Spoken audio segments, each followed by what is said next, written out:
საღამოშვიდობის ძვირფასო ტელემაყურებლებო, ეთერშია გადაცემა ნაცნობი სახეები. ჩვენი დღევანდელი გადაცემის სტუმარი გახლავთ თქვენთვის საკმაოდ საინტერესო პიროვნება, პოეტი დათო ახლოური. ასე რომ დარჩით ჩვენთან ერთად. ბლიც ანკეტა.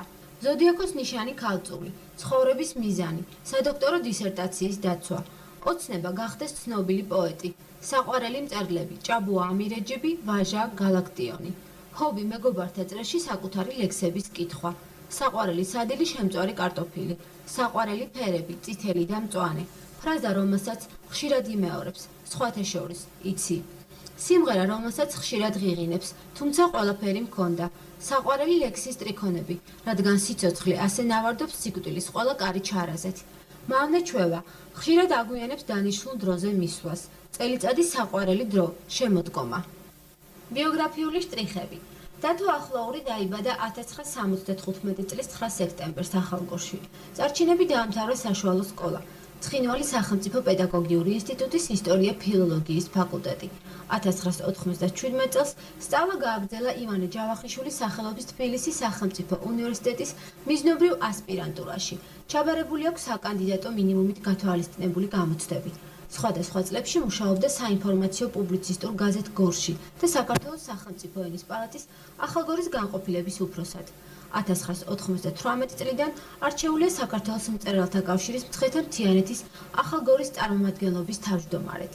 1999 წლიდან მუშაობს გორის სახელმწიფო უნივერსიტეტში, ლექციებს კითხულობს საქართველოს ისტორიაში, ხელმძღვანელობს ლიტერატურულ კლუბს ანარეკლს. არის ამავე სახელწოდების ლიტერატურულ-პუბლიცისტური გაზეთის მთავარი რედაქტორის მოადგილე და ჟურნალ ანარეკლის პასუხისმგებელი მდივანი. გამოქვეყნებული აქვს 500-მდე ლიტერატურულ-პუბლიცისტური ნარკვევი, სამეცნიერო სტატიები. მუშაობს სადისერტაციო თემაზე ახალგორის ისტორია. არჩეულია საქართველოს ჟურნალისტთა ფედერაციის წევრად. პირველი ლექსი გამოაქვეყნა 1990 წელს გაზეთ ახალგორში. პერიოდულად მისი ლექსები იბეჭდება შიდა ქართლის სამხარეო და რესპუბლიკურ ჟურნალ გაზეთებში, ლიტერატურულ საქართველოში, ცისკარი, ახალგორი, რუბიკონი, კლდეკარი, ნობათი, შიდა ქართლი, ლომისი, ანარეკლი, შემოქმედება, გორის მოამბე, ქართლი, მწერლის გაზეთი, იმედი. ავტორია 3 წიგნისა, ადრიანი ღრუბლები, 1996 წელი, ღამე თეთრ ლარნაკში, 1999 წელი, მე შენ მიყვარხარ 2000 წელი. დათო ახლოური 2004 წელს აირჩიეს საქართველოს მწერალთა კავშირის წევრად. არის აგრეთვე ცხინვალის რეგიონის ახალგაზრდული გაზეთ მშვიდობის მთავარი რედაქტორი, ყავს მეუღლე და 1 შვილი. დათოს ჩვეულებრივი ბავშვობა არ ჰქონია. მისი მშობლები საკმაოდ მკაცრი იყო მასთან მიმართებაში და სანამ გაკვეთილებს კარგად არ მოამზადებდა, სათამაშოდ არ უშვებდნენ ბავშვებთან. მაგრამ მშობლების ასეთი მოპყრობა, იგი ამ ყველაფერს ვერ მიაღწევდა ცხოვრებაში, რასაც დღეს მიაღწია. სკოლაში სწავლის პერიოდში განსაკუთრებით უყვარდა ქართული ენა და ლიტერატურა და საქართველოს ისტორია. არ უყვარდა ალგებრის გაკვეთილები. როდესაც გადაწყვიტა გორში ინსტიტუტში სწავლის გაგრძელება, მისი ბებია ლოცულობდა, რომ არ ჩაებარებინა სასწავლებელში, რადგანაც აშლოდა საყვარელ შვილიშვილთან განშორება. საბედნიეროდ ღმერთმა არ უსმინა მოხუც ქალბატონს და დათომას ჩააბარა ცხინვალის სახელმწიფო პედაგოგიური ინსტიტუტის ისტორია-ფილოლოგიის ფაკულტეტზე. დათო ახლოურ სტუდენტობა საკმაოდ გაჭირებულ პერიოდში მოუხდა, თუმცა ეკონომიურ ხელმოკლეობას მისთვის ხელი არ შეუშლია მიზნის განხორციელებაში და წიგნის სიყვარულმა ყველაფერს მიაღწევინა. უნდა ითქვას, რომ ჩვეულებრივი ბავშვობა არ მქონია. როგორც დღეს, მაშინაც კანცრად გასასროლი დღის რეჟიმი მქონდა. საკმაოდ მკაცრი მშობლები მყავს და მეტად მათი სიმკაცრე მაშინ სკოლის პერიოდში, როცა სკოლის მოსწავლე ვიყავი, მაშინ მჟღავდებოდა ყველაზე უფრო. 9 საათიდან 3:30-მდე გაკვეთილები, შემდეგ გაკვეთილები და ოდესაც ბრუნდებოდით. უნდა მოემზადებინა მეორე დღესთვის გაღახალი საგნები. 6-7 საგნის მომზადება მიწევდა ყოველდღიურად. სანამ ყველა საგანს არ მოვამზადებდი ფრიადზე, მანამდე არ მაძლევდნენ ჩემი მშობლები იმის ნებას, რომ მეგობრებთან მეთამაშა ფეხბურთი ან სხვა რამით გართობილი ყავი. ნუ ახლა ამას არ ვიხსენებ, ასე ვთქვათ სულად, რომ არა ასეთი მკაცრი მოქცევა, ალბათ ვერ შევძლებდი ვერც სკოლის წარჩინებით დამთავრებას და შემდეგში ვერც ინსტიტუტის. განსაკუთრებით გულწრფელად რომ თქვა, არ მეყვარდა ალგებრის გაკვეთილები. ალგებრას სწავლობდი ძალიან კარგად. არ არსებობდა ამოცანა, ახლა თუ ეს ქვეყანაში არ ჩამეთვლება, არ არსებობდა სავარჯიშო, რომელიც მე არ მომეხსნა. ამიტომ საგნის მასწავლებელი კვირაში 3 გაკვეთილი ქონდა არგებრა და ყოველთვის მე მეძახებდა დაფასთან. ახლა გამარჯვებული გუნდს რომ მოხარია საჯის სასტვენის ხმა. ესე მეხარობდა ხოლმე, როდესაც არ დაირეკებოდა, იმიტომ რომ თითოეულის ჭრედა იყო იმ ამოცანების ამოხსნა, რომელიც რთული ამოცანები იყო, ესენი უნდა ამოხსნა მე. შემდეგ მეჩევდა ჩემი მასწავლებელი, სკოლის დირექტორიც იყო ის ამასთან ერთად, რამენი ჩიტიშვილი, რომ გამეგზავნებინა სწავლა მათემატიკურ სპეციალობაზე, მაგრამ რატომღაც ავერჩიე, რატომღაც არა, ახლა განსაკუთრებით მეყვარდა ქართული ენა და ლიტერატურა, საქართველოს ისტორია და ისტორია ფილოლოგიურზე გავაგრძელე შემდეგ სწავლა. ერთი საინტერესო ეპიზოდიც მინდა გავიხსენო ჩემი ბავშვობიდან. აი როცა უკვე დავამთავრე სკოლა და უმაღლესში ვაბარებდი მისაღებ გამოცდებს. მე ერთი ამღწდელი ბებია მყავდა, 12 შვილი, ყავდა ბებია, ჩემს და განსაკუთრებით ვყვარდი მე როგორც უმცროსი. ძალიან დიდი სურვილი ჰქონდა რომ მე არ გამეგრძელებინა სწავლა უმაღლესში რომ მის გვერდით ყოფილიყავი, ახლა რომ ჩამებარებინა უნდა წამოსულიყავი გორში ძალაუნებურად და თუმცა წინა საღამოს როცა მე გამოცდები მქონდა, ამქარმა აანთო სანთლები იქვე სოფლის საროცავში და ეხვეწებოდა ამ საროცავს, ნეტა ორიანი მიიღოს და ჩაიჭრას. ნუ საბედნიეროდ საროცავმა არ უსმინა ბებია ჩემს მაშინ და წარმატებით ჩავაბარე მისაღები გამოცდები. ეს მახსენდება დღეს ჩემი ბავშვობიდან და როდესაც სტუდენტობის პერიოდიდან. დათო ახლოურმა პირველი ლექსი 12 წლის ამ დაწერა. მაშინ დიდი პოეტი ეგონა თავი. ერთ ლექსს მეორე მოხვა. მოგვიანებით კი რა თქმა უნდა პირველისაგან განსხვავებით გაცილებით უკეთესი ლექსები შექმნა. ამჟამად უკვე ახალგაზრდა შემოქმედი რამოდენიმე კრებულის ავტორია. იგი გამოირჩევა ორიგინალური ხედვით, ძაფრი მგრძნობელობით, წრფელი და პირდაპირი სტრიქონების ავტორია. სიყვარულის გრძნობაზეა დაწერილი მისი არაერთი ლექსი. ღამეა ახლა, ღამე უკუნი. თითქოს ეს ღამეც ღამეს მოება. ვერ დამავიწყა წვიმის ლუკუნმა ლამაზი ქალის თრემლი და ქება. ვერ დაეწამლა ჩემს სენს უკუნას, მიჯნური რჩები მთელი ცხოვრება. ალბათ ამიტომ ამ საუკუნეს ჩემი სახელიც ემახსოვრება. სწორედ ამ ლამაზი გრძნობის წყალობით შექმნა კარგი ქართული ოჯახი. დათა ჩვენთან საუბარში გულახდილია, გვიუხელთ რომ საკმაოდ ეჭვიანი იყო და საყვარელი არსების ცხოვრებით ცხოვრობდა. პირველი წიგნი როცა გამოვეცი, პირველი ლექსი არ შემიტანია ამ კრებულში, იმიტომ რომ სუსტი იყო ეს ბუნებრივია პირველი ლექსი. სტრიქონები კი მახსოვს, მაგრამ სრული ამოქვს ახლა ეს სტრიქონები გავიხსენო და ხმამაღლა წარმოვდგა. მაგრამ მაინც ახლა საინტერესოა ჩემთვის, იმიტომ რომ ეს იყო ჩემი პირველი ლექსი, რომელიც დავწერე, საღამო ხანი იყო. მზის ჩასვლის პერიოდი და ესე ლამაზად ჩადიოდა, ახლა ესეთ საინტერესო ეპიზოდი იყო. Სადაც მზე ნებდება ჩვენთან, აი ჩვენს გოლიათ მართლა ზვიად მთებს. და როცა უკვე მინებდა მზე ამ მთის დაღლილ მკლავებს, მაშინ გამიჩნდა სურვილი და მოვიდა მუზა პირველი ლექსის დაწერის. პირველს მეორე მოყვა მესამე, ну მაშინ დიდი პოეტი მეგონა თავი, ახლა ეს ლექსები რო დავწერე და აი ამან მომცა სტიმული, რომ შემდგომში გამეგრძელებინა. აი საკუთარი თავისადმი ასეთმა დამოკიდებულ რომ მეგონა კარგ ლექსებს წერდი იმ პერიოდში. მომცა სტიმული და გავაგრძელე შემდეგ წერა და მოგვიანებით გაცილებით უკეთესი ლექსები დავწერე. სტუდენტობის წლებში ცხოვრობდი აქირავე ბინაში ნათიას დეიდასთან. 16 წლის ვიყავი, როდესაც ჩავაბარე მისაღები გამოცდები ინსტიტუტში. ჩემი მეუღლე, მომავალი მეუღლე, მაშინ 10 წლის გახლდათ. ბუნებრივია არავითარი ინტერესი არ გამიჩნდებოდა 10 წლის ბავშვისადმი, ხო, არც სიმპათია და მეთუმეტეს არც სიყვარული. მაგრამ გადიოდა დრო და როცა უკვე ინსტიტუტის დამთავრების დრო მოვიდა, 21 წლის ვიყავი მე, ჩემი მეუღლე უკვე 15-ის, ხდებოდი რომ თან სიმპათია მიჩნდებოდა მაშინ პატარა გოგონასა და მე უკვე 15 წლის ბავშვისადმი, ჯერ კიდევ ბავშვი იყო მაინც ნათია. და ერთხელაც ნათიას დეიდა მეკითხება, ყავს თუ არა შეყვარებული.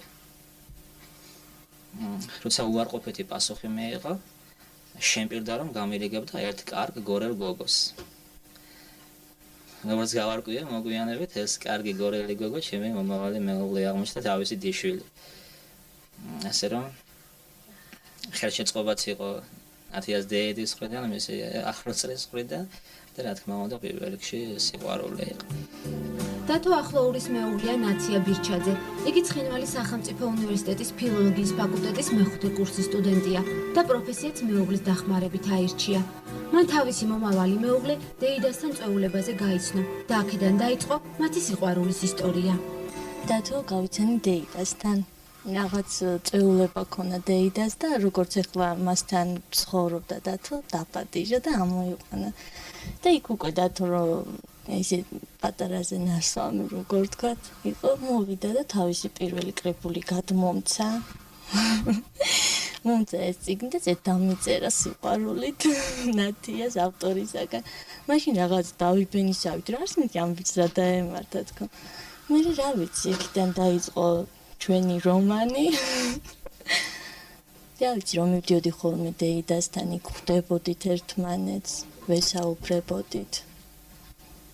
განსაკუთრებით რა მოგეწონა დათოს შეგვიძლია. რა ვიცი. როგორია შენ თვალი დანახული ნაკლით და ღირსით აი რა აქ დადებით და რა უარყოფით? დადებითი ძალიან ბევრი რამე აქვს დათოს. რავი, როგორ თქვა ახლა აი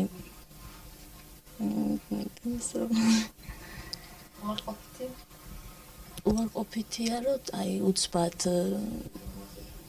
ღელდება უცბად გამოდის მდგომარეობიდან და აი მეტი რა ვიცი არაფერი ისეთი. ახალგაზრდა შემოქმედს თავისუფალი დრო თითქმის არ აქვს. საოჯახო საქმიანობაში მეუღლეს ვერ ეხმარება. უფრო სამსახურებრივი მოვალეობებით არის დაკავებული. ახალი ლექსები, სტატიები, ლექციები, დისერტაციაზე მუშაობა. მას უკვე მომზადებული აქვს საკანდიდატო დისერტაცია და სურს უახლოეს მომავალში წარადგინოს დასაცავად. გარდა ამისა, მას მომზადებული აქვს ლექსების ახალი კრებული, რომლის გამოცემაც უკვე ფინანსებზეა დამოკიდებული. ახლა ძირითადად დაკავებული ვარ საკანონმდებლო დისერტაციაზე მუშაობით. თითქმის დასრულებული მაქვს დისერტაცია. შესწავლილი მაქვს ახალგორის ისტორია უძველესი დროიდან ქსნის საერის თავს გაუქმებამდე. და მინდა რომ უახლოეს დღეებში წარვადგინო დასაცავად დისერტაციას. აი ჩემი უახლოესი მიზანი საკანონმდებლო დისერტაციის დაცვა. ამასთან მომზადებული მაქვს ლექსების ახალი კრებული და თუ მერცეს შეწევნაც იქნება ალბათ უახლოეს დღეებში ისიც ეხილავს მზის სინათლეს. იგი საკუთარ თავს მეტპრინციპულობას უსურვებს, მთლიანად საქართველოს კი მშვიდობას. მას იმედი აქვს, რომ ოსტებთან საერთო ენა გამოინახება და მოგვარდება ქართულ-ოსური კონფლიქტიც. დათო ახლაურის ოჯახში ყოფნისას ჩვენ გავიცანით მისი ოჯახის წევრები, ახლობლები.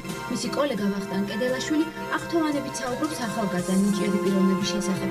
მისი თქმით დათოსათვის გორი ბევრს ნიშნავს. ეს ქალაქია მისი სიყვარული, სიხარული, სიწმინდე.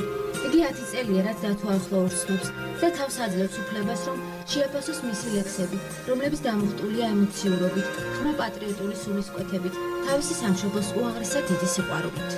დათო არის მთისკაცი. ახალგორის რაიონიდან და მთისკაცს არ აქვს უფლება, რომ კაი კაცი არ იყოს. არც იმის უფლება აქვს, რომ ნიჭიერი არ იყოს და ლექს არ აწერდეს. იმიტომ ტრადიციულად ლექსის წერა გამოყვა მთიდან.